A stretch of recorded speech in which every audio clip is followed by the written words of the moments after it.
Madam ने पहले मन बना लिया था, एक दिन पहले घर पे मीटिंग करती है वो 12 पार्षदों को लेकर के, सरजू राय ग्रुप, अब बीजेपी ग्रुप, कांग्रेस ग्रुप, यही करना है। अब कहीं से हम लगते हैं बीजेपी का आदमी, आपको देखने से लग रहे हैं कि बीजेपी में हम हैं। अब वो तो मेयर मैम ही बता सकती है कि क्यों किया गया।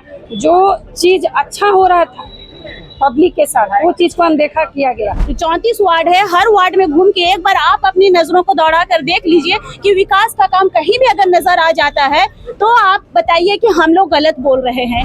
अपर आयुक्त को और उप अपर आयुक्त को ऐसा निर्देश दे दिया गया है कि जो मैडम बोलेंगी आप वही करिएगा। हम जब तक मैडम हम लोग का बात नहीं सुनेगी तब तक हम लोग अपनी बात को रखेंगे। मानगो का विकास होता तो ये पार्षद एकता मंच का कोई महत्व ही नहीं था।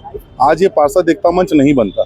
आपने देखा होगा कि कुछ उनके जो पोस्ट आते हैं, आप लोग भी, आप लोग के माध्यम से मैं जनता से कहना चाहूँगा कि उस पोस्ट को खोल करके देखिए, उसमें 90% कमेंट करने वाले लोग उन्हीं के गुट के रहते हैं। आज हम उपायुक्त से ये मांग करने आए हैं कि जो बोर्ड बैठक में अनियमितता हो रही है उन पे वो सीधी दृष्टि डाले और उसे सुधार के लिए वो अपना हस्तक्षेप करे, क्योंकि आज ये जिला पूरा उनके अंदर है। जिले के मालिक हमारे डीसी महोदय हैं, तो हम चाहेंगे कि वो भी इस मुद्दे पे हस्तक्षेप करे ताकि जनता का काम हो, मानगो में विकास का कार्य हो, ना कि सिर्फ सोशल मीडिया पे प्रोपेगेंडा फैलाया जाए कि मैं लोगों के लिए काम कर रही हूँ या कर रहा हूँ या कुछ भी XYZ हो। हमारा मानना है कि जो जनता का अगर काम होगा तो जनता खुद कहेगी कि हाँ हमारा काम हो रहा है। मैं कौन होता हूँ कहने वाला कि हाँ हमने काम कर दिया, मैंने पूरा मानगो को सुधार दिया या मैंने मानगो का विकास कर दिया। आपने देखा होगा कि कुछ उनके जो पोस्ट आते हैं, आप लोग भी, आप लोग के माध्यम से मैं जनता से कहना चाहूँगा कि उस पोस्ट को खोल करके देखिए, उसमें 90% कमेंट करने वाले लोग उन्हीं के गुट के रहते हैं। कांग्रेस पार्टी के समर्थक हैं या बन्ना जी के समर्थक हैं। एक बार उनका प्रोफाइल फोटो खोल के देखिए, उस प्रोफाइल में विजिट कीजिए, उसमें दिखेगा कि 70 से 80% लोगों का तो डीपी में बन्ना जी के साथ उनका फोटो लगा हुआ है। जी देखिए, एक प्रावधान है हमारे पास बोर्ड बैठक को वापस बुलाने का। 1/3 बोर्ड की अगर हिस्सा अगर वार्ड पार्षद लिख करके दे तो 15 दिन के भीतर उन्हें बोर्ड बैठक बुलानी पड़ती है। तो हम दोबारा बोर्ड बैठक के लिए फिर से जाएंगे और अगर मेयर मैडम उससे भी अगर भागना चाहती हैं तो भाग सकती है। कब तक भागेगी? एक बार तो उन्हें या तो हमें जवाब दे या तो फिर मानगो की जनता को जवाब दे। जवाब तो देना होगा, या हमें दे या मानगो की जनता को दे। कल का जो मैडम जब गई, मैडम के पीछे पीछे अधिकारी को नहीं जाना चाहिए था, क्योंकि मैडम तो चली गई ठीक है, लेकिन अगर अपर आयुक्त जी और उप अपर आयुक्त जी भी वहां भी अगर वो बैठ करके हमारे बातों को अगर सुन लिए होते तो भी हम लोग मानते कि चलिए ठीक है, हमारी बातों को कोई तो सुना। लेकिन जो स्थिति मेयर मैडम का है, सेम स्थिति अपर आयुक्त को और उप अपर आयुक्त को ऐसा निर्देश दे दिया गया है कि जो मैडम बोलेंगी आप वही करिएगा, अन्यथा अगर आप उसके हट के पार्षद के हित के बारे में आप बात करेंगे तो आपको सीधा सीधी नौकरी से हाथ धोना पड़ेगा। पहली बात है, आप हमारे नगम की जिम्मेदार है, आप हमारे मानगो की गार्जियन है, आप हमारी बातों को सुनिए। हमें सड़क में आने की जरूरत क्यों पड़ी है? आज हम सड़क पे निकल गए हैं, हम अपने घर की लड़ाई के लिए तो नहीं निकले हैं सड़क पे। मेरे घर में मेरे घर का कुछ काम कराने के लिए तो नहीं निकले हैं। हम लोगों को भाई अपने वार्ड में एक जवाबदेही हर दिन सुबह देना पड़ता है। लोग हमें कहते हैं आपको बोलना नहीं आता है।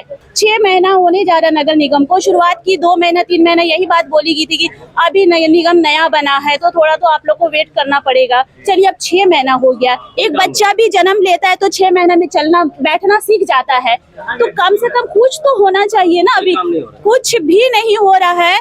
आप लोग प्रेस वाले हैं, आप 34 वार्ड है, हर वार्ड में घूम के एक बार आप अपनी नजरों को दौड़ा कर देख लीजिए कि विकास का काम कहीं भी अगर नजर आ जाता है तो आप बताइए कि हम लोग गलत बोल रहे हैं। कल हम लोग को अनदेखा किया गया क्योंकि हम लोग वहाँ पे अपना बात को रखना चाह रहे थे, तो वहाँ मेयर मैम हम लोग को बात को नहीं रखने नहीं दिया जा रहा था। और ये तो सरासर गलत है ना कि जब आप अपने एजेंडा के बारे में बोले कि आप लोग शांति बना के यहाँ पे सुनिए, तो उनको भी तो था कि पार्षद की बात को सुना जाए, तो वहाँ पे हम लोग को अनदेखा क्यों किया गया? और ये कौन सा मीटिंग था जो 11-12 बजे चालू हुआ और 2 बजे भाग गया? क्योंकि वो उनको पता था कि हम लोग अपना एजेंडा सामने लाएंगे और इसके वजह से वो चली गई। एक बार पूछना तो चाहिए कि हाँ आप लोग क्या मतलब राय रखना चाह रहे हैं। नहीं, बात से तो रास्ता निकलेगा ही। कल जो हुआ था उसी के विरोध में हम लोग यहाँ पर ही आए हैं कि हम लोग का कोई भी जनता के काम के लिए हम लोग को चुना गया है, जनता हमें परेशान करती है, तो हम लोग 5 महीने के बाद बोर्ड मीटिंग को रखा गया, तो हम लोग वहाँ पर ही अपना मुद्दा भी रखना चाह रहे थे। लेकिन मैडम ने पहले मन बना लिया था, एक दिन पहले घर पे मीटिंग करती है वो 12 पार्षदों को लेकर के, ना हम लोग को फ़ोन आता है ना कुछ आता है। वो 12 पार्षदों को अलग से ले करके फ़ोन करती है कि वहाँ पर ही तुमको हंगामा करना है। वहाँ सरजू राय ग्रुप अब बीजेपी ग्रुप कांग्रेस ग्रुप यही करना है।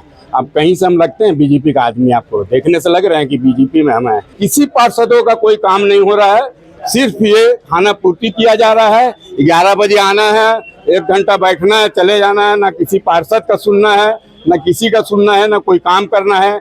आज देखिए, आज फिर मेरे डोर टू डोर जो गाड़ी आता है वो आज फिर मेरे इलाका में नहीं आया है।